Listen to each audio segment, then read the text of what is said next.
ሰላም የተከበራችሁ ኢትዮጵያውያን እንዴት ናችሁ?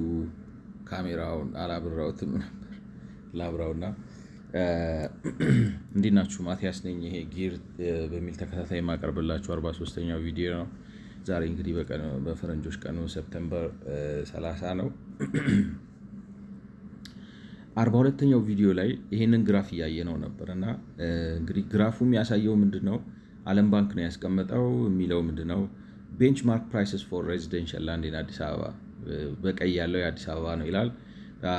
አር ሌስ ዛን ኮስት ኦፍ ሞስት ቤዚክ ኢንፍራስትራክቸር፣ መሰረታዊ የሚባሉትን መሰረተ ልማቶች አሟልቶ ለመስጠት ያለው ዋጋ ዝቅተኛ ነው ይላል። እና ስንት ነው እንግዲህ በሜትር ስኩዌር ዝም ብሎ ላይክ ነው የሚያቀርብበት በአብዛኛው ለራሱ ብሎ ላይክ ነው የሚሰጥበት ጊዜ 894 ነው።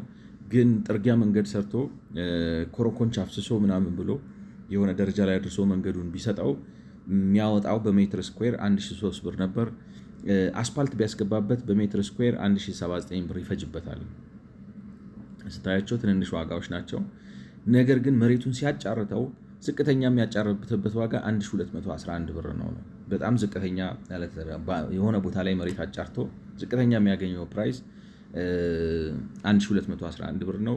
ከፍተኛ የሚያገኘው ፕራይስ 13100 ብር ነው ይላል። አሁን እንግዲህ ይሄን ግራፍ ስታዩት ለእኔ 3 መልእክት ይሰጠኛል ነው። እዚሽ ጋር ደግሞ አንድ ነገር አለው። ለኮንዶሚኒየም ዜሮ ነው ማለት፣ ምክንያቱም ዝም ብሎ ለራሱ ቦታ ወስዶ ወጪ ምናምኑ ምንድነው ኢንከር የሚያደርገው የሚከፍለው ሊዝ ምናምን የሚከፍለው ነገር የለም። ይወስዳል፣ መሬት ይጠርጋል፣ የሚያስገባውን ነገር ያስገባል፣ ይገነባበታል፣ ይሸጣል። እና እኔ አሁን አንድ ጥያቄ የፈጠረብኝ እንግዲህ ራሱ ዓለም ባንክ ሪፖርት ሲያደርግ 383,000 ቤቶች ሲገነባ በእያንዳንዱ ቤት 5.3 ማለት በ383,000 ቤቶች 5.3 ቢሊዮን ዶላር ሰብሲዳይዝ ያደርጋል። ራሱ መንግስት ሪፖርት ያደረገው ነው ብለው ራሳቸው ማለት መንግስት ሪፖርት ያደረገው ሳይሆን እነሱ ናቸው እንግዲህ በኋላ ላይ ማለት ማነው ስሙን ከአንዱ ኤአይ ጋር ሳወራ መንግስት ራሱ እንደዛ ብሎ ሪፖርት አድርጓል አለኝ። ከሱ ወስደው ሊሆን ይችላል። እንትኑን እንፈልገውና ቆይ ላግኘው ላሳያችሁ። እዚህ ጋር እንደምታዩት እቺ ማለት ነው ላይክ ነው 5.3 ቢሊዮን ዶላር በ383,000 የኮንዶሚኒየም ቤቶች ሰብሲዳይዝ ያደርጋል። በየደረጃው ነው የሚያደርገው። እንግዲህ ስቱዲዮ አለ፣ 1 መኝታ አለ፣ 2 መኝታ አለ፣ 3 መኝታ አለ። አይዶን ነው እንግዲህ 40/60 ላይ ነው እንጂ 3 መኝታ ያለ ማለት 20/80 የሚባሉት በፊቶቹ ኮንዶሚኒየም ላይ እንደዚህ አይነት ሰብሲዲ መኖሩን አላውቅም። ማለት ምንድነው 3 መኝታ የሚባል በዛኛው ያለ አይመስለኝም። ኤኒዌይ አሁን ይህንን 5.3 ቢሊዮን ወስደን በጣም ብዙ ብር ነው። 5.3 ቢሊዮን ማለት 53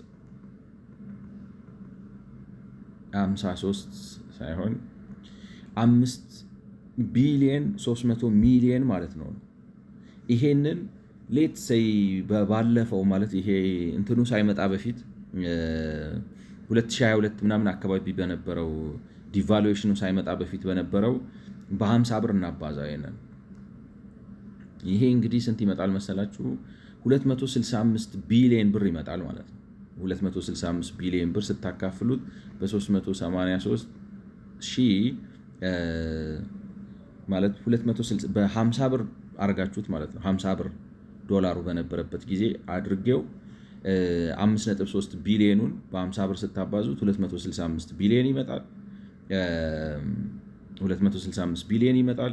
ይሄን 265 ቢሊዮን ብር ሆኖ እያንዳንዱን ቤት ደጎምኩበት ያለውን ዋጋ ነው የምላችሁ። ደጎምኩበት ያለውን ላይክ ነው። ስለዚህ 383,000 ቤት አምርቼ ሳወጣ 265 ቢሊዮን ብር አወጣለሁ ነው በብር ስትለውጡት። እንግዲህ በ2022 ምናምን ባለ የዶላር ዋጋ ብዬ ነው። ስለዚህ ስታረጉት በቤት 691,906 ብር ሰብሲዳይዝ ያደርጋል ማለት ነው። በቤት ኮንዶሚኒየሞቹ በተለይ ደግሞ በአማካይ ስታዩት አሁን ኮንዶሚኒየም ነርሳ ማለት ኮንዶሚኒየም 1 መኝታ 2 መኝታ 3 መኝታ መባሉን ራስተ ነው ብናይ በቤት 691 ሺህ ብር ሰብሲዳይዝ አደርጋለሁ ነው የሚል።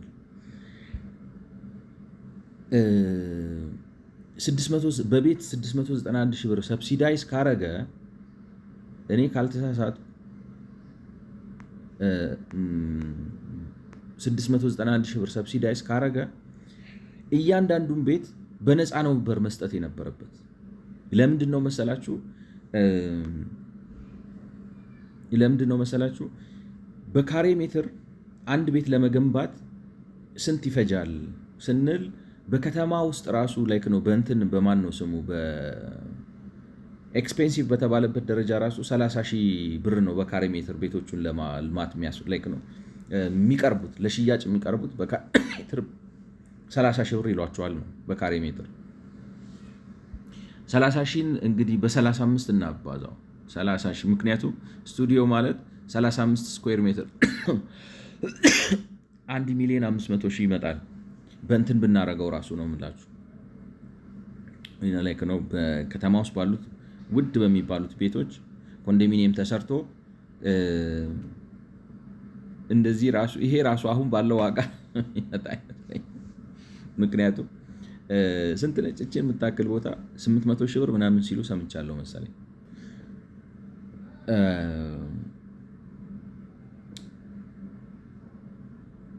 ማለት ይሄ የገበያ ዋጋ ነው የገበያ ማለት የአትራፊ ዋጋ ነው 1 ሚሊዮን ምናምኑ ማለት ነው። ማይ ፖይንት ኢዝ ስለዚህ በገበያ ዋጋ ያለው ዋጋ ይሄ ነው ማለት 30 ሺህ ነው የሚባለው ይሄን ያህል ነው። ስትቀንሱለት አሁን ለምሳሌ 691,906 ከስቱዲዮ ላይ ነው የምላችሁ ወደ 358,000 ምናምን ገደማ ይመጣል ማለት ነው። ወደ 358,000 ይመጣል። እኔ እንትን ላይ ባሉት መረጃዎች መሰረት እንግዲህ ሸጠ ተብሎ የሚነገርለት ምን ያህል እውነት እንደሆነ ባላቅም 20/80 ስቱዲዮ ሲሆን በሜትር ስኩዌር 7,997 ብር ነው ያስተላለፍኩት ነው የሚለው ነው እሱ ላይክ ነው 7,997 ብር ከ17 ሳንቲም 20/80 ላይ ባለ አንድ መኝታ ቤቱን በሜትር ስኩዌር አሁንም በተመሳሳይ ዋጋ ነው ያስተላለፍኩት። ያኛው አንድ መኝታ ቤቱ 45 ሜትር ስኩዌር ነው ማለት ነው። ስቱዲዮ 30 ነው ማለት ነው። ስለዚህ ስታባዙት ወደ 239 ሺህ ይመጣል።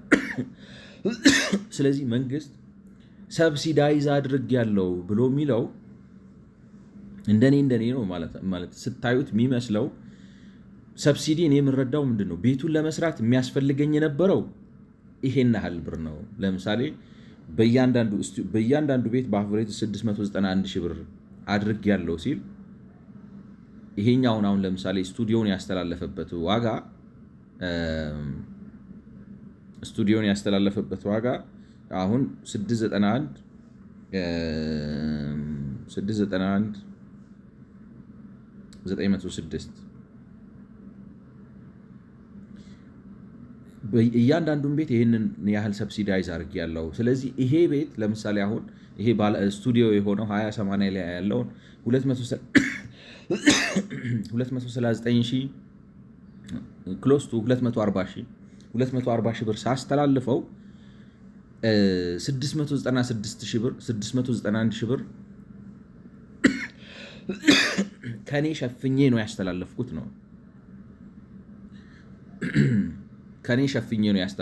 ነው ነው። ምናልባት ሰብሲዳይዝ እያደረግኩ ነው ሲል በዚህ ሴንሱ እንዳይሆን የሚለው ምክንያቱም ከተማ ውስጥ ተገብቶ ቢሸጥ አሁን እንዳለ በ30 ሺህ ነው በሜትር ስኩዌር ምናምን ስንል ስንት ይመጣል ነው 1 ሚሊዮን አካባቢ የሆነ ነገር ይመጣል ከተማ ውስጥ። አሁን ስቱዲዮ ሄዳችሁ ከአንድ ሪል ስቴት ካምፓኒ ላይ አይዶን ነው እንግዲህ በዛ ዋጋ ይገኛል አይገኝም አላውቅም። ምክንያቱም አሁን በቀደም ራሱ ምናምን ሲሉ 1 ሚሊዮን ስቱዲዮ ማለት በጣም ርካሽ ቤት በጣም ጠባብ ቤት ከዛ በታች እስቲሜት ሲያደርጉ አይቻቸዋል። ኤኒዌይ ግን ስቱዲዮ ማለት በትክክል በፕራይቬት ተሰርቶ ቢሰጣቸው ኖሮ ይሄን ያህል ዋጋ ነበር ኢንከር የሚያደርጉት። ስለዚህ እኔ ይሄንን ሁሉ ኮስት አብዞርብ አድርጌያለሁ በሚል እንዳይሆን ዋጋ ሰብሲዳይዝ አድርጌያለሁ ላይክ ነው ኮንዶሚኒየም ቤቶችን ሰብሲዳይዝ አድርጌያለሁ የሚለው ምክንያቱም እኔ ለምንድን ነው መሰላችሁ እንደዛ ምለው ሲገነባ ቤት ሲገነባ መሬት በነፃ ነው የሚወስደው። ኬትም አምጥቶ አይደለም። የኢትዮጵያን ሕዝብ መሬት ነው የሚወስደው። የሁላችንም የጋራ ንብረት የሆነ መሬት ነው የሚወስደው። ስለዚህ እሱን አውጥቶ ነው። ሁለተኛ እኔ እንደምረዳው ጥቃቅንና አነስተኛ የሚባሉ የራሱ ሰዎች አቋቁሞ ነው። ያንን ሲያደርግ አሸዋ የሚያወጣበት፣ ጠጠር የሚያወጣበት፣ ሲሚንቶ ፋብሪካዎቹም ራሳቸው ማለት በከፍተኛ እገዛ የመንግስት በጀት ፈሶባቸው ምናምን ብለው ወይ በልማት ድርጅቶች የተያዙ ናቸው ወይ የመንግስት ድርጅቶች ናቸው። ሲሚንቶ ፋብሪካዎች ሰራተኛ ነገፍ ነው የሚያገኘው። ብዙ ነገሮች በነፃ የማግኘት እድል አለው፣ በርካሽ የማግኘት አሁን ለምሳሌ አሸዋ ላውጣ ብሎ ሲያወጣ የተለየ ከሌላው ሰው መደበኛው ሰው ሄዶ እንደሚገዛው ገዝቶ የሚያመጣ አይመስለኝም፣ መደበኛው ተወዳዳሪው ሰው። ስለዚህ እንደዛ አድርጎ ይሰራውና ቤቱን ሰርቶ እሱ ያወጣውን ወጪ ነው የምላችሁ ቶታሊ ከመሬት ልማቱ ጀምሮ ግንባታውን ጨምሮ ጨርሶ ሸጦ ሲያስረክበው ከወጪ አንጻር ከኪሱ ካወጣው አንጻር ገብቷቸዋል። ምክንያቱም የሚጠቀመው የኢትዮጵያ መሬት ነው። በአብዛኛው የሚጠቀማቸው ነገሮች እነዛ ናቸው እና ሰርቶ ጨርሶ ሲያስረክብ ከሌላ ከበጀት አምጥቶ አይደለም የሚደግመው፣ ወይንም ደግሞ ከሌላ ቦታ ከሆነ እንትን ላይ ቀንሶ አይደለም። ድጎማው ምንድን ነው? ድጎማ አይደለም፣ መንግስት ሰርቶ ያቀርባል። 5.3 ቢሊዮን ብር ደጎምኩ ሲል የሚመስለው ምንድን ነው? ኬት አምጥቶት ነው? አሁን አንድ ጥያቄ የፈጠረብኝ ነገር በ383 ሺህ ቤቶች 5.3 ቢሊዮን ብር ማለት እንትኑን ነው የሚያክለው። ብሩ ራሱ የአመታዊ የግብር ገቢውን ነው የሚያክለው። አመታዊ የግብር ገቢው ላይ ወጪ ሲያወጣ ላይክ ነው ለቤት ምናምን ብሎ ለኮንዶሚኒየም ለጋራ መኖሪያ ቤቶች ብሎ እኔ ያየው አይመስለኝም። የ2018 በጀትን አይተነዋል እንዴት አድርጎ እንደሰራ። ከየት አምጥቶ ነው ይሄን ያህል የደጎመው ብዬ ሳስብ የደጎመው ዳይሬክትሊ ፋይናንስ ስላደረገ አይመስለኝም። ምናልባት አሁን ለምሳሌ ይሄን መሬት ብሸጠው ኖሮ ይሄን ያህል ብር አገኝ ነበር፣ ግን አልሸጥኩትም፣ ለአንተ ሰርቼ የሰጠው ነው። ስለዚህ ያንን በማድረግ እየደጎምኩ ነው። ይሄን ባደርግ ኖሮ እንዲህ አድርጌ ገንዘብ አገኝ ነበር፣ ያንን ግን ትቼ ለአንተ እንደዚህ እያደረግኩልህ ነው እንጂ ድጎማው ሪሊ ከኪሱ የወጣ ገንዘብ የለም። ሲሆን ምንም ሳያተርፍ ሰርቶ አቅርቧል። ወጪ መጋራት የሚባለው ነገር እንዳልኳችሁ በባንክ ነው የሚያስይዛችሁ፣ ከባንክ ጋር ነው የሚያያይዛችሁ። ኮንዶሚኒየምም ቢሆን ወጪ መጋራት የሚባለው ነገር 20/80 ማለት 20 በመቶውን እኔ ከፍላለሁ መሰለኝ ነው አይደለም? ካልተሳሳትኩ። አሁን እስኪሙ ምንድን ነው? 20/80 ሲል 20% ቆጥቡ፣ ከዛ በኋላ 80%ቱን ቀስ በቀስ ትከፍላላችሁ። ኢን አድቫንስ እኔ ሰርቼ እሰጣችኋለሁ። እሱ ማበደር ነው፣ ባንኪንግ ነው። በየአመቱ ይህን ያህል ትከፍላለህ ብሎ የሚሰበሰብብህ ከሆነ ራሱን ክሬዲተር አድርጎ ለውጠዋል። ገንዘብ አበዳሪ ነው የሆነው ነው። ባጭሩ ግን እኔ ልል የፈለኩት ምንድን ነው፣ ከኪሱ ያወጣው ገንዘብ የለም። ምናልባት ደጉም ያለው ሲል በየቤቱ ለምሳሌ 691 ሺህ ብር ደጉም ያለው ሲል አክቹዋሊ እየደጎመ ሳይሆን ከተማ ውስጥ አሁን ያ ቤት ለገበያ ቢቀርብ ይሄን ያህል ብር ያመጣ ነበር። ያንን ነው ራሴን የከለከልኩት። እኔ ጦሜ ነው ለአንተ የሰጠው አይነት ነገር ነው። ኢፍ ዳት ኢዝ ዘ ኬዝ እኔ ማለት የቅድሙ ምንድን ነው የሚባለው 41 ላይ 42 ላይ ያልኳቸውን አንዳንድ ነገሮች ስክራች አድርጓቸውና ግን ምን ይመስላል ማለት ነው ከዚህ ስታዩት ማለት ነው ኮንዶሚኒየም ገንብቶ የሚሰጠው ማለት ሲከፋ ትርፍ ሳያተርፍ ነው ከገዢው ማለት በጣም ከተጎዳ መንግስት ምንም ትርፍ ሳያተርፍ ነው አሳልፎ የሚሰጠው። አንዳንዴ ደግሞ ትንሽ ያተርፋል። ስለዚህ በዚህ ሂደት ውስጥ ያደረገው ነገር ምንድን ነው? የራሱን ድርጅቶች ነው አቅም የገነባው የራሱን ድርጅቶች አቅም ነው ማለት ገንቢው የስልጠና ያደረገው ገብቷቸዋል ማለት ቤት ይሰራሉ፣ ይገነባሉ። እንግዲህ ማለት ፊኒሽንግ በትክክል ጥንቅቅ አድርገው ካቢኔት አስገብተው ምናምን የሚሰጧቸው አይመስለኝም። አሁን ለምሳሌ ስቱዲዮ ሲሰጡ እንደዛ ያደርጋሉ። አይ ሃቭ ኖ አይዲያ። ውስጡን ፊኒሽንጉን ቀለም ቀብተው ምናምን አስገብተው ሁሉ ነገር ፋንክሽናል ሆኖ ነው እኔ ማየው። ብዙ ሰዎች ፊኒሽንግ እኛ እንሰራለን ሲሉ ነው አሁን በየቲክታኩ ላይ ራሱ ፊኒሽንግ ራሱ ቢዝነስ የሆነ ነው የሚመስለው። እና ምን ልላችሁ ነው፣ በፕሮሰሱ እሱ ያደረገው የልማት ድርጅቶች ብሎ ያደራጃቸውን ድርጅቶች ፋይናንስ ነው ያደረገው። ምኑን ተጠቅሞ? በመሬት ላይ ያለውን ስልጣን ተጠቅሞ ታማኝነቱን በህዝብ ዘንድ ያለውን ታማኝነቱን ምናምን ተጠቅሞ የራሱን አቅም ነው። እነዚህ እንግዲህ የኮንስትራክሽን ካምፓኒዎች ገነባና እነሱን አሳብጦ ሲጨርስ አሁን ኮንዶሚኒየም ዘግቶ እነሱን የግል ኢንተርፕራይዝ አድርጎ ወጣ ማለት ነው። እና እንደዛ አድርጎ ከሆነ እኔ ፍትሃዊ አካሄድ አይመስለኝም። አንዱ ችግር ነው ማለት ነው። አንዱ እንግዲህ ከዚህ ተነስታችሁ እዚህ ጋር ከቀረበው ግራፍ ተነስታችሁ የምታዩት ነገር መንግስት ማንንም ሰብሲዳይዝ አላረገም። ይልቁንም ያለውን አጋጣሚ ተጠቅሞ ያለውን እድል ተጠቅሞ የህዝቡን ከፍተኛ የሆነ የቤት ፍላጎት ከግምት ውስጥ አስገብቶ የአሸን ቤት አፍልቶና ገንብቶ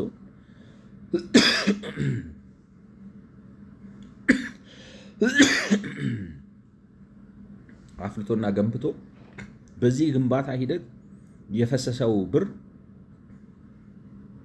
ማለት እየተበደረ ከኮሜርሻል ባንኮች ከሌሎች እየተበደረ ወስዶ የራሱን የኮንስትራክሽን ድርጅቶች ያጠናክሮበታል። እንግዲህ ካባ ማውጫውን ምናምን በአጠቃላይ እንዴት ልበላችሁ ኢንዳይሬክት ተጠቃሚ ነው የሆነው፣ ራሱን ነው ያደረገው። እና እኔ ፍትሃዊ አካሄድ አይመስለኝም፣ ተገቢ የሆነ አካሄድ አይመስለኝም ነው አንዱ። ሁለተኛው መሬት እንግዲህ ይሄ አሁን የተነሳበት ምክንያት እኔ ከገባኝና እንግዲህ ቻት ጂፒቲንም ነው ኮንሰልት አድርጌ ለመረዳት እንደሞከርኩት መሬት ለማልማት የሚያወጣው እንግዲህ ይታያችሁ ኮረኮንች መንገድ ለማድረግ 1000 ነው። ኮረኮንች መንገድ ለማድረግ 1003 ብር ነው የሚያወጣው። አስፓልት ካረገው ደግሞ ምክንያቱም እንግዲህ ስታዩት ምንድነው አሁን እንደሚመስለው መሬት ማለት ነው መንገድ ሲሰሩ ይቆፍሩታል የሆነ ጥልቀት ድረስ ያው ስለምናየው ማለት ነው። እኔ ኢንጂነር ባልሆንም ባላቅም ይቆፍሩታል። ከዛ በኋላ የተለያየ አይነት ይዘት ያላቸው መጀመሪያ ድንጋይ ይሞልታል። ከዛ የሆነ አይነት ጠጠር የሆነ ግሬድ ያላቸው ጠጠር እያደረጉ ይመጡና የሆነ ሌቭልድ መንገድ ላይ ያመጡታል። እዛ ድረስ ካደረሱት በኋላ አስፓልት መስራቱ እቺ ላስት ሌየሯ ርካሽ ነች መሰለኝ ማለት ነው። ምክንያቱም ልዩነቱን ስታዩት በሜትር ስኩዌር የ76 ብር ልዩነት ነው የሚያመጣው ማለት በጠጠር መንገድና በአስፓልት መንገድ መካከል ያለው ልዩነት የ76 ብር ጉዳይ መሆኑ በጣም ይገርማል፣ በሜትር ስኩዌር ማለት ነው።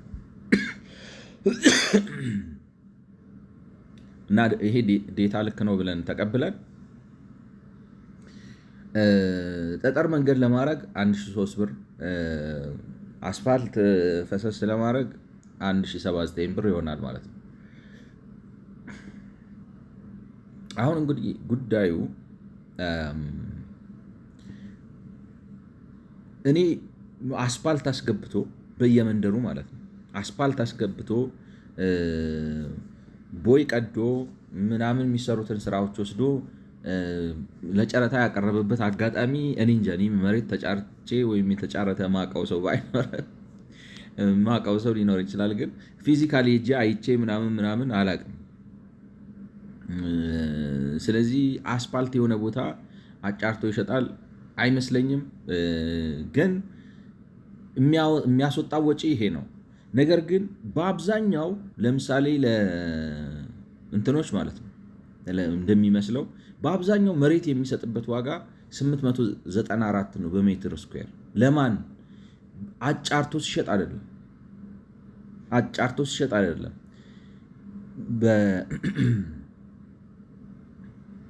ማለት በተለያየ ምክንያት ይሄ አሎትመንት የሚለው አለው አይደለም፣ በምደባ መሬት ሰጣለው የሚላቸው። ስለዚህ በምደባ ለሃይማኖት ይላል፣ ለልማት ድርጅቶች ይላል ወዘተ። ግን ተመልሳችሁ ስትመጡ ለነዚህ ለጥቃቅንና አነስተኛ ስሞል ኤንድ ሚዲየም ኢንተርፕራይዝስ ለሚባሉት ለነሱ መሬት ይሰጣል። ስለዚህ ለነሱ መሬት ሲሰጥ በዚህ ዋጋ ነው የሚሰጣቸው ነው። ከዛ የቀረችውን 10% ብቻ ነው አጫርቶ ለመሬት ማልማት የሚያስፈልገውን ዋጋ በሚያወጣ መልኩ የሚቀበለው ማለት ነው። ስለዚህ አንዱ ምንድን ነው የስለት ልጆች አሉት ወይንም ለሚፈልጋቸው ልማት ላይ ነው ሊጠቅማቸው። አሁን እንደሚመስለው ምንድነው ኮንዶሚኒየም አድርጎ አሰርቶ የሆነው ማህበር ተደራጅቶ አቅም ፈጥሮ ምናምን ቤት መገንባት ችሎ ምናምን ጥሩ ኮንስትራክሽን ካምፓኒ የመሆን አቅም ሲኖረው እሱን ከዚህ ከጋራ መኖሪያ ቤቶች ግንባታ ያወጣውና ኦፕሬሽናል ቢዝነስ ኦፕሬት አድርጎ ተወዳዳሪ የሚሆን ኮንስትራክሽን ካምፓኒ አድርጎ ያወጣውና ከዛ መሬት በርካሽ ይሰጣውና በካሬ ሜትር በ894 ከምን ጋር አስተባብረው ማለት ነው። ለሃይማኖቶችም እንደዚህ ነው የምሰጠው፣ ለምናምንም እንዲህ ነው የምሰጠው ብሎ ማለት ነው።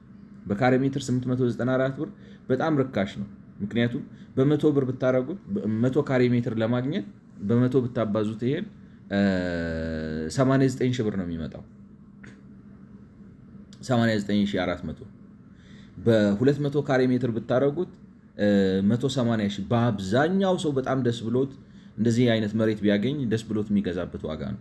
በጣም ርካሽ ማለት 200 ካሬ ሜትር በዚህ አሁን እንትን እንኳን ላይክ ነው 200 ካሬ ሜትር በ894 ብታረጉት ትንሽ ነው የሚመጣው ማለት እንዳልኳችሁ 89 ሺህ 3 ስታረጉት 180 ሺህ 90 ሺህ አድርገን ነው የምላችሁ 89400 90 ሺህ አድርገን ደብል ብናደርገው በ180 ሺህ ብር 200 ካሬ ሜትር መሬት ማግኘት ብዙ ሰው እሺ ብሎ የሚቀበለው ነገር ማለት ደስ ብሎት እኔ ይመስለኛል። በጣም ብዙ ሰው መሬት ይገዛ እንደዚህ በዚህ ዋጋ መሬት ቢቀርብለት። በዚህ ዋጋ ለሃይማኖት ለምናምን ይሰጣል ማለት ነው። ለተለያዩ እንግዲህ ወይም በአብዛኛው ቤንች ማርክ መሬት ከ75 ማለት ይሄ ዲስፖዛል ፕራይስ የሚለው ይሄንን ነው ማለት ነው ይመስለኛል። በሚጣልበት ዋጋ ነው መሬት የሚሰጣቸው። ለምን እንትናው ነው የሆነ አቅም እየገነባ ነው፣ የሆነ ነገር እየፈጠረ ነው። የራሱ ካፒታል መንግስት ልማታዊ ማድረግ አለብኝ ብሎ በዛ ካፒታል እየፈጠረ ነው። ይህንን ያደርጋል ነው ያ እኔ ፍትሃዊ አይመስለኝም። አሁንም በድጋሚ ያ ኮንዶሚኒየሙ አቅም መገንቢያ ነው። አቅም ከገነባ በኋላ ደግሞ እነዚህን ሰዎች በእንደዚህ አይነት መልኩ መሬት ሰጥቶ ግንባታ ሰርተው በዚህ መልኩ በተሰጣቸው መሬት ላይ በካሬ ሜትር ሲጠየቁ 30 ሺህ። እኔ አሁን ኮንዶሚኒየም ካልተሳሳትኩ ነው የምላችሁ ሪል ስቴት ኤጀንቶቹ ምናምን ገበያውን አሁን የሚያውቀው ሰው ያውቀዋል። ስቱዲዮ አፓርታማ ላይ ጥሩ አፓርታማ ላይ በአንድ ምናምን ሚሊየን ከዛ በላይ የሚጠይቁ ነው የሚመስለኝ። ጥርት ያለ ስቱዲዮ ወይንም ደግሞ እንዴት ልበላችሁ አንድ መኝታ ቤት ምናምን በካሬ ሜትር 30 ሺህም አይደለም የሚጠይቁት፣ ከዛ በላይ ነው የሚጠይቁት። እነሱ ግን መሬቱን ያገኙት በሜትር ስኩዌር እንደዛ ነው። ዴቨሎፕ ለማድረግ የፈለገ ወጪ ብታወጡ እንዴት ልበላችሁ በስኩዌር ሜትር ከ10 ሺህ 20 ሺህ ብር በላይ እያተረፉበት ነው ሰው ላይ። ምክንያቱም እንግዲህ ቻት ጂፒቲ እንደሰራው ቻት ጂፒቲ ልክ ከሆነ ነው የምላችሁ ማለት የውጭ እቃ ተጠቅማችሁ ፊኒሽንግ ምናምን በቃ በጸዳ እቃ ምናምን አድርጋችሁት በሜትር ስኩዌር 18 ሺህ ብር ነው የሚፈጀው ነው። በሜትር ስኩዌር 18 ሺህ ነው የሚፈጀው። እነሱ መሬት በሜትር ስኩዌር ስንት እያገኙ ነው? 894። ለዛውም ደግሞ እንዲህ ነው የሚሰሩት። ገብቷቸዋል። ስለዚህ ስንት ልበላቸው 4 ፎቅ ካደረጉት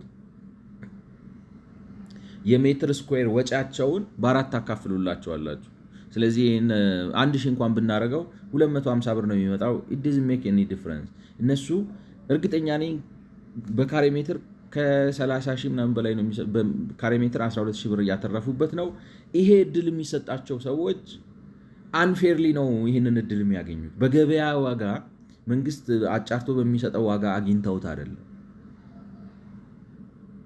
ማለት 12 ሺህ ብር አይዶን ነው። አሁን ለምሳሌ ከ30 ሺህ ብር 12 ሺህ ብር ብታረጉት ትርፉ ስንት ይመጣል? 12 ሺህ ለ30 ሺህ 12 ሲካፈል ለ30 40% እያተረፉ ነው። ትልቅ ትርፍ ነው በጣም ማለት ፕሮፊት ማርጂን 40% ማርጂን በጣም ሰፊ ማርጂን ነው ለኔ።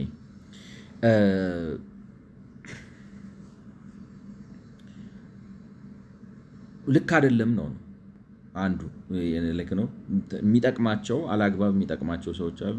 ሶስተኛ ግን መሬት ራሱ ሲሸጥ አሁን እነዚህ 10% ለተባሉት ለፕራይቬት ሰዎች ለነዋሪ ማለት ነው ነዋሪዎቹን የት ያስገድዳቸዋል ማለት ነው? እንትን ጋር ሄዱ ነው ወይ ኮንዶሚኒየም ጋር መታችሁ ቤት ግዙ፣ ወይ ደግሞ እኔ አደራጅቼ ከምሸጥላቸው ልክ ነው አደራጅቼ አቅም ገንብቼ ምናምን አውጥቼ ቤት ገንቢ ካደረግኳቸው ቤት ገንቡ በሚል ይልካቸዋል፣ ያስገድዳቸዋል። ምክንያቱም መሬት ላይ መሬት ገዝቼ ቤት ሰራለሁ ካላችሁ ሲጫረት መሬቱ ዝቅተኛው 1211 ነው፣ ከፍ ሲል 13100 ነው የሚጫረተው በሜትር ስኩዌር ማለት ነው። እና በሜትር ስኩዌር አሁን 13100 በ200 ካሬ ሜትር ስታረጉት 2,620,000 ነው የሚመጣው ነው። 2,620,000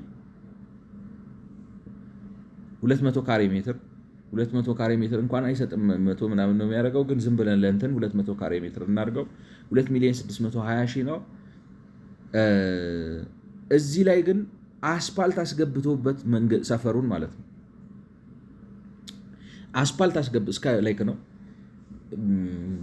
ጠርጎ አስፓልት አስገብቶ አደላድሎ ምናምን ብሎ ለመጨረስ 1079 ብር ነው የሚጨረሰበት። በዚህ ዋጋ የ200 ካሬ ሜትሩን ዋጋ ብታወጡለት የሚመጣው 215,000 ነው። ገብቷችሁ 215,000 ነው። ይሄንን 100 እጥፍ ያትርፍ ብለ ነው ላወጣበት አስፓልት አድርጎ 100 እጥፍ አትርፎ 400 ሺህ ብር አድርጎ ለሰውየው በ400 ሺህ ብር ቢያስተላልፍለት 200 ካሬ ሜትር መሬት እኔ በጣም ብዙ ሰው ሰርቶ ገዝቶ ቤት የሚሰራ ይመስለኛል። በ400 ሺህ ብር መሬት ገዝቶ የራሱን የግንባታ ወጪ አውጥቶ ማለት ቤት በጣም ያረክሳል። እሱ እንግዲህ ይታያችሁ መሬት አልምቶ ሀገር አስተካክሎ በዛ ላይ 100% ትርፍ ወስዶ ከዛ በኋላ መሬት ከወሰዳችሁ በኋላ በየአመቱ የመሬት ግብር ብሎ የሚጣለውን ጥሎ የምዝገባ ምናምን እያለ ቢያንስ ዝም ብሎ በአመት 2 ሺህ ብር 3 ሺህ ብር እያስከፈለ እነዚህን ሰዎች ገቢም ካሽ ስትሪምም ፈጥሮ ለራሱ የቤት ችግር አቅልሎ ጤናማ ሰላማዊ ላይክ ነው ከተሜነትን አበረታቶ ስራ አጥነት ቀንሶ ወዘተ አድርጎ ብዙ መጠቀም ይችላል። ግን እሱ ምንድነው የሚያደርገው? ይሄን ከማድረግ ይልቅ እንደዚህ አይነት አካሄድ ምን ልላችሁ ነው 200 ካሬ ሜትር መሬት በ400 ሺህ ብር ሂሳብ ለብዙ ሰው ማቅረብ ይችላል። አትርፎ የሚያቀርበው መሬት ደረጃውን ጠብቆ ማለት ነው። ይህን በማድረግ የቤት ርካሽነትን አረጋግጦ ስራ ፈጥሮ ከተሜነትን አበረታቶ ምናምን ዘርፈ ብዙ ጥቅም ሰብስቦ ማለት ነው። እንደዛ አይነቱን አካሄድ ከመሄድ ግን የሚሄድበት አካሄድ ምንድን ነው? እንደዛ አይነቱን አካሄድ ከመሄድ የሚሄድበት አካሄድ ምንድን ነው? ለኮንዶሚኒየም በነፃ ይወስዳል መሬት የአገር ኮንዶሚኒየም ከዛ ይለማመድበታል። ሊትራሊ የራሱን ሰዎች መለማመጃ ያደርገዋል። የግንባታ ስራ መለማመጃ ያደረገ አለማመደበት። ከዛ በኋላ እነዛን ሰዎች አለማምዶ አቅም ሲገነባ እንደሚመስለው እነዛን ያወጣቸውና ጥቃቅንና አነስተኛ የቤት ገንቢዎች ምናምን ይላቸውና መሬት በ894 ብር በሜትር ካሬ እየሰጠ ያስገነባቸውና የቤት ዋጋ 30 ሚሊዮን ምንድነው እንግዲህ ስቱዲዮ በ30 ሺህ በካሬ ሜትር ካረግ ነው በ30 ሺህ አይመስለኝም እኔ። ምክንያቱም ምንድነው የምላቸው አፕ ቱ ዴት የሆነ ኢንፎርሜሽን መረጃው ከረንት ዴታ የለኝም፣ ግን ኮንዶሚኒየሞቹን በ40% ትርፍ በካሬ ሜትር 30 ሺህ ብር ምናምን እየተሸጠ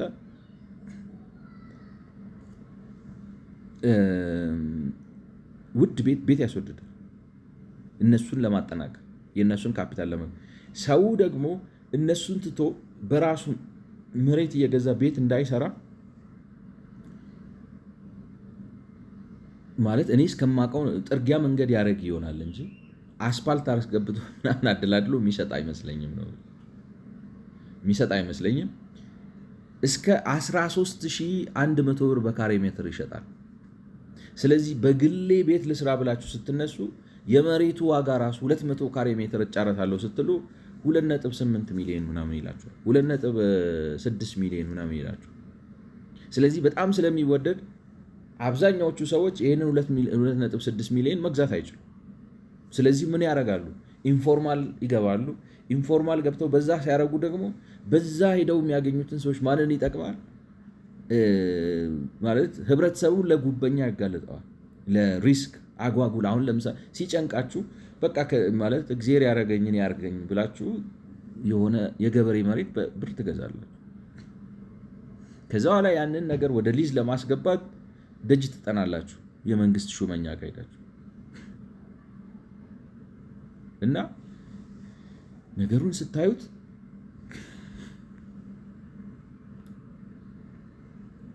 ምን ነቴን እኮ ነው ማለት እንትን ለማለት ያስቸግራል። ይሄ መንግስታዊ ላይክ ነው ተገቢ ነው ወይ? is it fair? እንደዚህ ነገሮችን አወሳስቦ አወጣጥሮ ምናምን የህዝብ ጭንቀት ለምንድን ነው የማይሰማው? የህዝብ ውጥረት፣ የሀገር ውጥንቅጥ መውጣት ወዘተ ወዘተ እኔ በጣም ማለት እንዴት ልበላችሁ ልክ ከሆነ አሁን እንግዲህ ይሄ ትንታኔ ነው። በዚህ መረጃ ላይ ተመስርቶ ያሉትን መረጃዎች አገጫጭቶ እንዲህ ከሆነ እንዲህ ሊሆን ይችላል፣ እንዲህ ከሆነ እንዲህ ሊሆን ይችላል ማለት ነው እና እውነታው መሬት ላይ ያለው እውነታ ይሄ ከሆነ ማለት ያሳዝናል ነው፣ በጣም ያሳዝናል። ተገቢ አካሄድ አይመስልም ነው። እንግዲህ ስንቀጥለው planning, zoning and building regulations in some cities have inadvertently made housing less affordable እና በአንዳንድ ቦታዎች ደግሞ እንግዲህ ቀደም ብለነዋል ማለት ማቀድ፣ ማካለል እና ደግሞ የህንፃ ሬጉሌሽን ማውጣት ለምሳሌ ለመገንባት እንዲህ መሆን አለበት ምናምን የሚለው ነገር ምንም እንኳን ማለት መታቀድ አለበት፣ መካለል አለበት፣ ማለት የግንባታ ህጎች መኖር አለባቸው። እነዚህ ነገሮች ባልታሰበ መልኩ ማለት አቅምን ያገናዘበ የቤት አቅርቦትን የማቅረብ ነገር አስቸጋሪ አድርገውታል ነው። ነገር ግን ካያችሁት ነው የምላችሁ። አሁን ለምሳሌ እኔ ይሄ አብራራውበት መንገድ ትክክል ከሆነ ነው የምላችሁ። ማለት መንግስት መሬት በራሱ ወስዶ ኮንዶሚኒየም ሰርቶ ገንብቶ በዜሮ ማለት ወይ በዋጋው ይሰጠላችኋል ወይንም ትንሽ 5% 10% አትርፎ ይወስዳል። ያን በማድረግ ሂደት ውስጥ እሱ አንደኛ ፖለቲካ ይሰራበታል። ምን ለድሆች ደረስኩላቸው ብሎ ማለት ነው። ሁለተኛ ግን እውነታው ምንድን ነው? ኦፍኮርስ ቤት በርካሽ አቅርቦላቸዋል። ነገር ግን ያን በማድረግ በዛ ሂደት ውስጥ ራሱ አቅሙን ገንብቶ ትልልቅ የኮንስትራክሽን ካምፓኒዎች ፈጥሯል። አንተ እንዲህ ባታረገው ነው እኮ ነው። ገብቷቸዋል። ሰዎችን ኢንጂነሮችን ዝም ብለህ ብትለቃቸው ከራሳቸው ተነስተው ያላቸውን እውቀት ተጠቅመው እንደው ልክ ነው ልምዱ ምንም ተጠቅመው በራሳቸው ከመሬት ተነስተው ኮንስትራክሽን ካምፓኒ ገንብተው አሁን አሉኝ የምትላቸውን በ30 ዓመት የገነባ ነው አቅም አሁን ያሉን ኮንስትራክሽን ካምፓኒዎች ናቸው። እኔ አሁን እስከማውቀው ድረስ ደቡብ ሱዳን ኮንትራት ወሰዱ ሲባል ከመስማት በስተቀር ምንም አይነት ስፔሻል ካፓሲቲ ሲገነቡ አላየዋቸው። እኔ ይመስለኛል በዚህ በ30 ዓመት ውስጥ ግን ፕራይቬት ኢንተርፕራይዝ ቢሆንና ሰዎች ከየትም ያምጡት ልምዱን የውጭም ጋር አብረው በሽርክና በመስራት ምን በማለት ራሳቸው ካፒታላቸውን ቢልድ አድርገው የራሳቸው የግል ኢንተርፕራይዝ ፈጥረው የኖረው እኔ ትልቅ ካምፓኒ የሚሆኑ ይመስለኝ ነበር። አሁን ካሉበት 3 እና 4 እጥፍ በገንዘብም ነው የምላችሁ፣ በእውቀትም በልምድም ነው የተሻለ የሆኑ ነበር። ነገር ግን የራሱን የሚላቸውን ሰዎች ለፖለቲካ ፓርቲ እና ለታዛዥነት የሚመቹትን ሰዎች ስለወደሚመርጠው ስኪል ቤዝድ አይደለም፣ ኤፊሽንት አይደለም። በቃ እየተደባበስ ግም ለግም አብራዝ ግም አይነት በዛ ሂደት ነው እነዚህ ነገሮች የፈጠራቸው ማለት ነው። እና አንድ ፖለቲካ ይሰራበታል፣ ሁለተኛ የራሱን ድርጅቶች አጠናክሮበታል።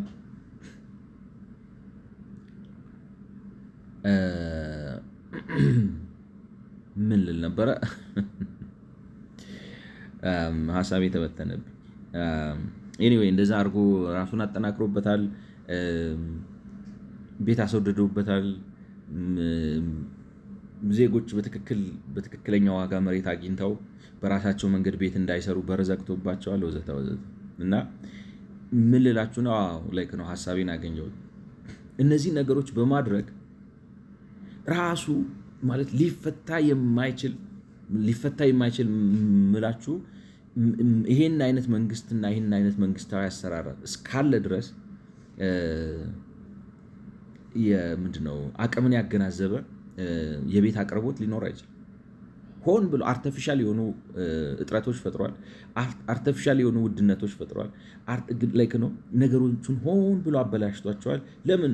በራሱ እሳቤ የራሴን አቅም ገነባለው፣ እንደዚህ ያደርጋለው፣ ዝቅተኛውን የህብረተሰብ ክፍል ነገሩን እቆጣጠረዋለሁ ምናምን በሚል በራሱ በተሳሳተ መንገድ ሄዶ አሁን እዚህ ጋር ለማብራራት የሞከርነውን እንግዲህ ሰብስታንዳርድ የሆነ ኮንዶሚኒየም ገብቷቸዋል።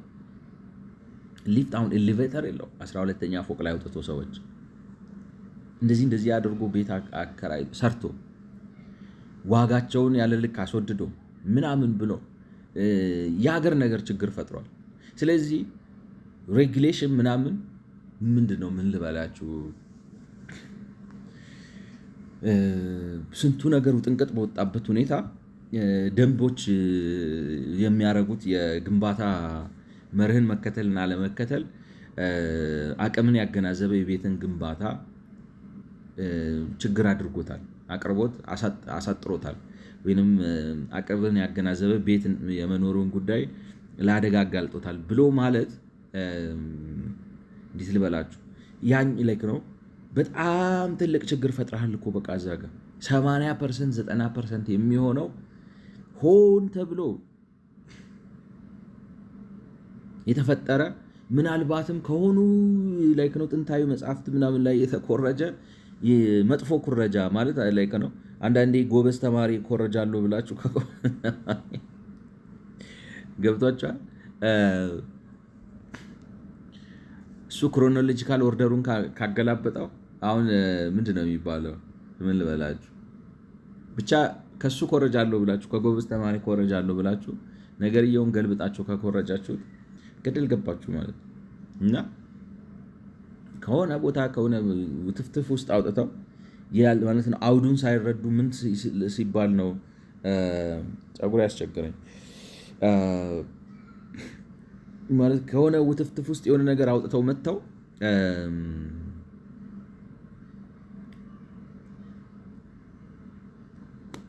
የሀገር ችግር ፈጥረዋል። የሀገር ችግር ፈጥረው አሁን ለምናየው ዌልፈር አይደለም ነው እንጂ አሁን እነሱ 2015 ላይ ኢትዮጵያን አርባን ሪቪው ዝቅተኛውን የህብረተሰብ ክፍል ከግምት ውስጥ ያስገባ የቤት ልማትና የከተሜነት ይህንን እናሰባጥራለን፣ ይህንን እናቀነባብራለን ብለን አሁን የፈጠርናቸውን ችግር ፈጠርን የሚሉት እኔ ትክክለኛው ምክንያት እሱ አይመስለኝም። አቅም እንገነባለን፣ ሀብት እንፈጥራለን፣ የራሳችንን ሰዎች እናጠነክራለን ወዘተ ወዘተ የሚል የሆነ የቁም ቅዠት እቅድ ነው እሱን ያስከተለው ብዬ ነው የማስበውና ይሄ አሁን የአስተቃቀር ችግር፣ የአከላለል ችግር እና ደግሞ የግንባታ ደንቦችን የማስፈጸም ወይም ህጎችን ሰዎች እንዲከተሉ የማድረግ ግዴታ አፎርደብል ሃውሲንግን አስቸጋሪ ይበልጡኑ የማግኘት እድሉን ወይም አቅምን ያገናዘበ ቤት የማግኘትን ጉዳይ ይበልጥ አስቸጋሪ አድርጎታል ብሎ ነገር ምንድን ነው የሚባለው? እየየም ሲደላ ነው የሚባል አባባል እውነት እርሳቸው ብለውት ይሁን አይሁን ባላቅም አቶ መንግስቱ ኃይለማርያም እንደዛ ብለዋል ሲባል ሰማሁ። አንዳንዴ ማለት ብዙ የከፋ ነገር ያለ ይሄን መጥቀሱ አሁን ሬጉሌሽንስ ብለው 11 ይሉታል። ምንድነው ሚኒመም ፕሎት ሳይዝስ አር ሪላቲቭሊ ስሞል ኢን ኢትዮጵያ ኮምፔርድ ቱ አዘር ካንትሪስ ኢን ሰብሳራን አፍሪካ። ይታያችሁ እንግዲህ አሁን ቦታም ሲሰጡ እንግዲህ ሰፊ ነው። ኢትዮጵያ አሁን በአፍሪካ ስንተኛ ሀገር ነች ብትሉ እኔ ትልቅ መላክ ነው 1.1 1.2 ስኩዌር ኪሎ ሜትር አለ በኢትዮጵያ ውስጥ እንገብቷቸዋል። እያንዳንዱ ሰው የራሱ አንዳንድ ቤት አይኖርም እና ሚኒመሙን አሁን 300 200 ብታደርገው ምንድነው ችግሩ ነው ማለት 110 አድርገው ወደ ላይ ያደርገው ወደ ቤት ስትገባ በጎን እንደዚህ ደንሰ የምትገባበት ቤት ለምንድን እንደዚህ እንደሚያደርጉት it's not clear። ስለዚህ አሁን ሬጉሌሽን የሚሏቸው እነዚህ አይነት ነገሮች ናቸው። ስለዚህ ቤት ራሱ ሲሰጡ ለመገንቢያ ሲሰጡ ሚኒመሙ በሰብሳራ አፍሪካ ሀገሮች ካሉት በጣም ዝቅተኛው ነው። ምን መሰላችሁ? አንድ ነገር እያነበብኩ ነበር። ምንድን ነው ብላችሁ እንዳትጠይቁን እንደው ነው እዚህ ጋር ብጠቅሰው ቦታው አይሆንም ብዬ ነው። አንድ ሰው ማለት የሆነ ነው ምን ሲል ሰማሁት፣ ፈረንሳይን ፓሪስን ሲያለሙ ቢዝነስ ሰዎች ናቸው እና ነው የዛሬ ስንት ዓመት 100 ምናምን ዓመት አካባቢ ሆነ ማለት ፓሪስን ሲያለሙ ሆን ብለው የመሬትን ዋጋ ሆን ብለው አንረው ካፒታል ፈጠሩ ምናምን ብሎ የፈጠሩበትን አውራኝ ማውራት ስላልፈለኩ ነው። አንዳንዴ ባለጌ ማሰልጠን እና ሆን ብለው የመሬትን ዋጋ አስወደዱት ማለት የሆኑ ታክቲኮች ተጠቅመው እና በጣም ካፒታል ተፈጠረ። በጣም ውድ አደረጉት ሀገሩ ገብቷቸዋል። እና እኔ በተለይ ያንን ነገር ሳነበው ዛሬ ጠዋት ነው በአጋጣሚ የነበብኩት። የኛ ሀገር ሰዎች ይህንን ነገር ለመተግበር እየሞከሩ ይሆን እንዴ ነው እንድትሉ ያደርጋል። ምክንያቱም አርቲፊሻል ነው የመሬቱ ዋጋ ይታያችሁ እንግዲህ 1079 ብር ጨርሶ የምታለሙትን መሬት በመቶ ነው እሳቤው ይታያችሁ። ደግሞ 22% ከተሜነት ባለበት ሀገር ነው። ይህንን አበራክተን ከተሜነቱን ጨምረን ኢንፎርማል ኢኮኖሚክሱን አስተካክለ ነው የመንግስትን ገቢ ጨምረን እዳ ቀንሰን ወዘተ የታክስ ቱ ጂዲፒ ሬሾችን አሳድገን የህብረተሰቡን የልማት ደረጃ ጨምረን ስንት እንትን አለው እና ለማልማት 1079 ብር የሚፈጅ ከሆነ ምን አለበት 2000 ብር ብትሸጠው ማክሲመም ነው የምላችሁ። 100% ካተረፍክ አይበቃም። ለምን 13% ማክሲመም ታደርገዋል? 13100 ከፍተኛው ማለት ነው። እና why do you do that? ይሄ እንግዲህ አስፓልት አስገብተህ ምናምን ነው 2000 ብር ሸጠኸው ከተማነትን አስፋፍተህ ብዙ ጥቅሞችን አምጥተህ በዛ ጥቅም እንዴት ልበላችሁ ብዙ አይነት እንደው ገንዘብ ፈልጎ ነው ብትሉ ሀገር አልምታችሁ የሰው ህይወት አሻሽላችሁ መልካም ነገር አድርጋችሁ ጥቅም የምታገኙበት ብዙ መንገድ ነበር። ለምን ያንን አባንደን ያደርገዋል? I have no idea። እና 105 ካሬ ሜትር ማከፋፈሉ ከምን እንደሚመጣ አላቅም። ኤኒዌይ ግን እንግዲህ ከሬጉሌሽን አንፃር የሚያስቸግረው አፎርደብል ወይንም አቅምን ያገናዘበ ቤት የማግኘትን ነገር አስቸጋሪ የሚያደርገው ጠባብ መሬት ይሰጣሉ ነው። እኔ ሳስብ ይህን የሚያደርጉት ሆን ብለው መሬት ለማስወደድ ነው፣ መሬት እጥረት ኖሮ ሳይሆን። እንግዲህ በየቦታው እየተንዘባዘብኩ ይህን እየነካው አንዳንዴ ሀሳቤ ይቆራረጣል። ነገር ግን ሆን ብለው መሬት ለማስወደድ ይመስላል ነው። They are also accompanied by relatively high plot ratios. The minimum plot size for new housing development in Addis Ababa is 105 ራሱ አብዝቼው ነው በሉኝ።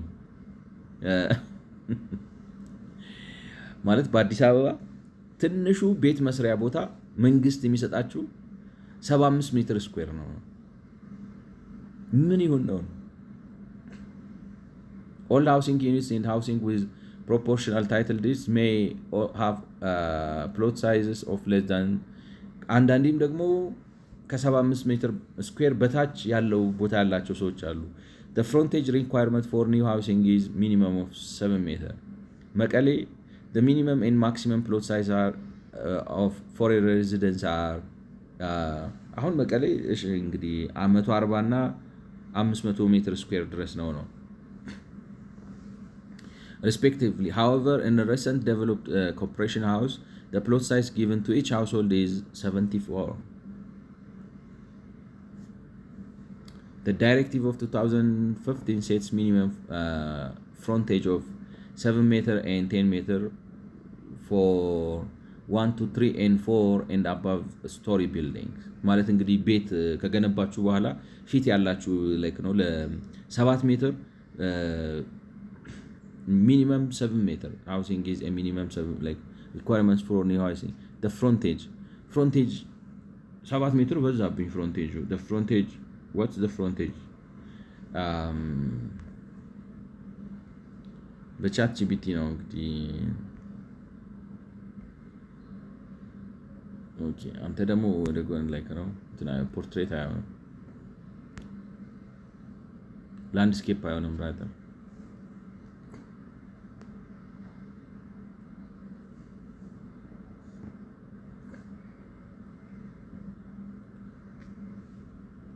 What could frontage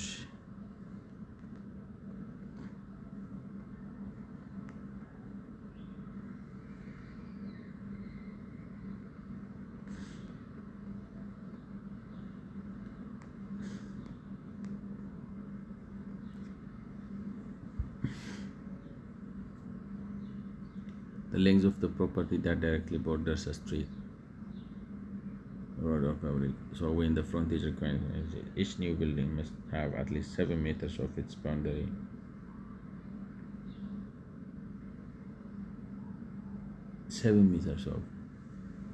In practice, this ensures that the lot has access parking. Okay, ከዋናው መንገድ ወደ I don't know like ቴክኒካል ተርም ሆነብኝ 7 ሜትር ማለት አሁን ለምሳሌ 75 ካሬ ሜትር ከሰጣችሁ 75 ካሬ ሜትር ማለት 7 በ10 ማለት ነው አይደለም? እንደው ሲበዛ 7.5 በ10 በሉ። ሶ ወደዚህ 7.5 ብትሆኑ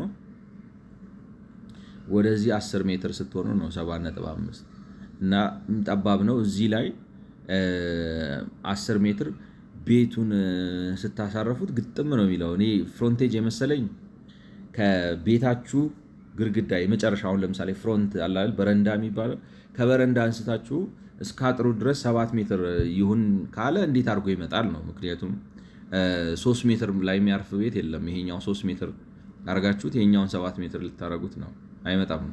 እና አይ ዶንት ኖ ፍሮንቴጅ ምን ማለት እንደሆነ። ኤኒዌይ ዳይሬክቲቭ።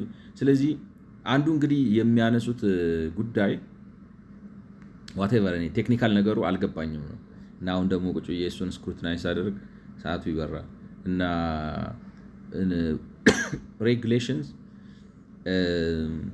ቦታዎቹ ጠባብ መሆናቸው ችግር ፈጥሯል ላይክ ነው። አፎርደብል ሃውሲንግ ግን ከባድ አድርጎታል ነው። ወደዝት ሚን ጠባብም ሆኖ ሰው መሬት ባገኘና በጥሩ ዋጋ ነው የምላችሁ። እንግዲህ ተርፍ ቤት ኖሯቸው ማከራየት እንዳይችሉ አድርጓል ለማለት ፈልገው ነው። ምክንያቱም ቤቱ በጣም ጠባብ ከሆነ ሪዘርቭ ሰርታችሁ ለማከራየት ያስቸግራል። እንዳልኳችሁ እኔ ይሄ አናሊሲስ እዚህ ጋር ያለው አናሊሲስ ትክክል ከሆነ ቅድም ያብራራሁት ነገር ይሄኛው ብዙም እንትን የሚል አይመስለኝም። እና 75 መሆኑ ምናምን መሆኑ እሱንም በወጉ ሰው ባገኘውና ማለት በርካሽ ዋጋ አሁን ለምሳሌ 75 ካሬ ሜትር በ75 ካሬ ሜትር በ1079 ወይም በ2000 ብታረጉት 75 ካሬ ሜትር ታይምስ 2000 ሶሪ በ150 ሺህ ብር ሰው መሬቱን አግኝቶት በሰራው ገብቷቸዋል ማለት በ150 ሺህ ብር ማግኘት ቢችል እንደው ይሁን ብላችሁ ትቀበሉታላችሁ ብዬ አስባለሁ። ኢትዮጵያ has made impressive progress in strengthening its spatial planning system and has made admirable attempts to promote the high density and multi-story living. እንግዲህ አሁን እነሱ የሚታያቸው በጣም ተሻሽላለች ነው ኢትዮጵያ በዚህ ስፓሻል ፕላኒንግ በሚባለው። ምክንያቱም ስፓሻል ፕላኒንጉ በጣም አሪፍ የሆነው ምንድነው ሰውን በአፓርታማ አድርገው ሰቅለው ያኖሩታል ነው እና ከዛ አኳያ ስፓሻል ማኔጅመንት ፕላኒንጉ ላይ ጥሩ ሆናለች። admirable attempts to promote high density and multi-story living እኔ ይሄ የሚወደስ ነው ወይ ሰዎች አይደል? is it commendable? ማለት ቦታ እጥረት ቢኖር ሀገሩ ባዶ ነው። ለማን ነው መልቲ ስቶሪ ቢልዲንግ እኮ ገንብተን አይ ከዚህ በኋላ ብናሰፋ መሬቱ ራሱ ሊሸከመን አይችልም ሲባል ነው ወደ ላይ የሚወጣው አይደለ? ሀገሩ ባዶ ሁሉ ነገር ባለበት እኔ ኮመንደብል ነው። what's commendable? However, some of its land use planning, zoning and building regulations are in fact constraining low-income groups access and in affordable housing. ሆኖም ግን የአስተቃቀዱ አከላለሉ እና የግንባታ ህጎቹ አስቸጋሪ አድርጎታል ነው። For instance, in Mekelle, the directive of 2015 categorizes those plot sizes less than 100 meters square and those with frontage of less than 5 meters irrespective of plot size as below standard. This means they cannot be redeveloped. The owners of such below standard housings are left with limited options, either to or more plots. Leaseholders are willing to merge their plots or save enough to buy the new units when urban renewal projects are implemented, following the local development plan approved by the city. However, the latter case, the original owners are often forced to relocate as they cannot afford the new units in the multi-story apartment buildings or condominiums.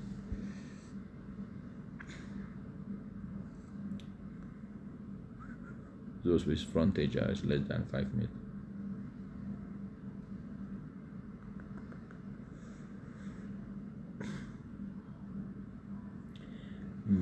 እንግዲህ ትንሽ ቴክኒካል ሆኖብኛል ቱ ቢ ኦነስት፣ ግን ከ100 ሜትር ስኩዌር በታች ያላቸውና ፍሮንቴጅ የሚለው ነገር አሁን እሱ የሚለው ምንድነው ለአስፓልት ያለህ መጋለጥ ከ5 ሜትር በላይ ነው በቤትህና በቤት አጥርና በአንተ በመንገዱ መካከል 5 ሜትር ይሆን እቺ ፍሮንቴጅ የምትለው ቃል ይሄ ነው በቢልዲንጉና አሁን ለምሳሌ በበረንዳችሁና በአስፓልቱ መካከል እኛ ሀገር ደግሞ ባለው እንትን በበረንዳህና በግቢህ አጥር መካከል በግቢህ አጥርና በአስፓልቱ መካከል እንዴት እንደሚመጣ ሊገባኝ አልቻለም። እና የትኛው እንደሆነ ስፔሲፊካሊ ፍሮንቴጅ የሚባለው ነገር እና አሁን በመቀሌ የወጣው ዳይሬክቲቭ ምንድነው ከ100 ሜትር ስኩዌር በታች መሬት ያለው ሰው ለሪዴቨሎፕመንት አይፈቀድለትም። ስለዚህ ሊነሳ ሪዴቨሎፕመንት ራሱ በዚህ አሁን ሪዴቨሎፕ አለመደረጉ ምንድነው ችግሩ ነው like 54 like now for instance ሪዴቨሎፕመንት አሁን በዚህ ኮንቴክስት ለምንድነው ችግር የሚሆንበት ሰውየው ላይ የሚለው ነው።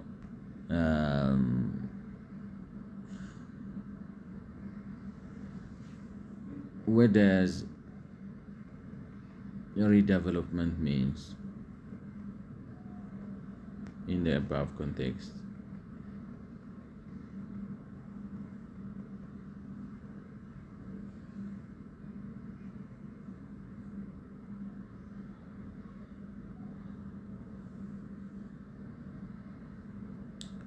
In the context, you quoted directive redevelopment is the process where below standard housing plots too small or too narrow to meet the planning, demolished and replaced with higher standard buildings as part of the city's urban renewal or local development plan specifically. Okay.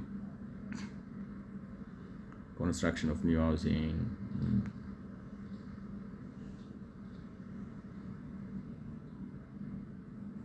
እኔ አሁን የዚህ ምንድን ነው የሚባለው ከመቶ ስኩዌር ሜትር በታች ያለው ሰው በሚወጣው እቅድ መሰረት አሁን እንግዲህ ከተማቸው ውስጥ ትንሹ ቤት ሊኖረው የሚገባው 200 ሜትር ስኩዌር ነው ቦታ ትንሹ ቤት። ጥሩ ገብቷቸዋል። ስለዚህ 200 ሜትር ስኩዌር ከሌለው ሰውየው ከሌለው ቤቱን አፍርሰው ያነሱታል። ያንሱት። አሁን ችግሩ ምንድን ነው? ችግሩ አንስተው ሌላ ቦታ ይስጡት።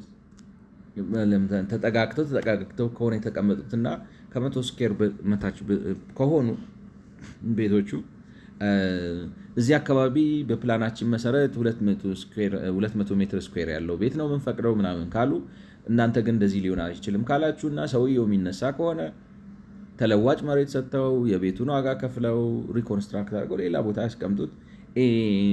this is creating housing problem. ሬጉሌሽኑ አስቸጋሪ አድርጎታል።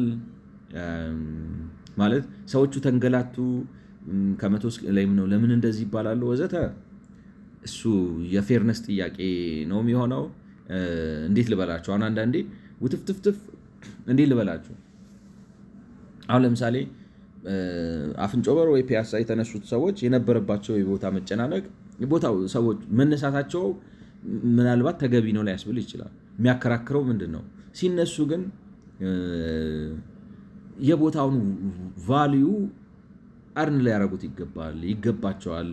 ማለት ክፍያ ምናምን ይገባቸው። ወስጄ ኮንዶሚኒየም እዛ ጋር ጥላቸዋለሁ ሰጣቸዋለሁ። ያስኬዳል አያስኬድም ነው ማለት የፌርነስ ጥያቄ። ነገር ግን በአግባቡ የምታነሳቸውና ከተማውን ላለማው ነው ስታንዳርዱን ልቀይረው ነው ወዘተ ወዘተ እነዚህን ሰዎች ማንሳት አለብኝ። እኔ የሚያከራክር አይመስለኝም ነው የምላችሁ። በእኔ ቫልዩ ሲስተም መነሳቱ አከራካሪ አይመስለኝም። ስታነሳቸው ግን የሚገባቸውን ነገር ስጣቸው። ማለት ቦታቸው ማለት ወርዝ የሚያደርገውን ገንዘብ ክፈላቸው ወዘተ ወዘተ እሱን አድርግላቸው። ከዛ በተረፈ ግን ማንሳት ለምን የቤት ችግር እንደሚፈጠርና አፎርደብል ሃውሲንግን ከባድ እንዳደረገው። ምክንያቱም ዝም ብለህ አንስተህ መቼም አትበትናቸው። እንደሱ የምታረግ ከሆነ እሱ ሌላ ጉዳይ ነው። ስታነሳቸው ምንም አይነት ኮንሲደሬሽን ማታረግ ከሆነ ማለት ነው። እና ነው ላይክ ነው። አረ ይሄንም ያክል ትልቁ ችግር ይሄ እያለ ስለዚህ ማውራቱ ብዙም ከምን አሁን ፕላኒንግ፣ ዞኒንግ፣ ቢልዲንግ ሬጉሌሽንስ የአፎርደብል ሃውሲንግን አስቸጋሪ አድርገውታል። እኔ ትርጉም አልሰጠኝም ነው የምላችሁ እውነት ለመናገር። ምክንያቱም አንዳንዴ መፍረስ ካለበት መፍረስ አለበት ላይክ ነው። በተለይ ከፕላን ጋር ማሄድ ዋናው ፕላኑ ጥራት ይኑረው፣ በአዋቂ በምናምን ይሰራ ወዘተ ወዘተ። ፊውቸሪስቲክ ይሁን የሆነ 5 ዓመት 10 ዓመት ምናምን አይደለም። በትልቁ ሀገርን አስቦ ነገሮችን አስቦ አይቶ የሚያደርግ ይሁን። በዛ መሰረት በፕላን መሰራቱ ችግር ያለው አይመስለኝም። እና ይሄን የሚያክል አሳሳቢ ይሄን የሚያክል ኤሌፈንት ኢን ዘ ሩም የሚባል አስቀምጠን ስለዚህ ማውራቱ እኔ ብዙም ደንታ አይሰጠኝም ነው። ስለሰማችሁኝ አመሰግናለሁ። ይሄን 43ኛውን በዚህ ጨርሳለሁ። በ44ኛው እንገናኝ። መልካም ጊዜ። God bless።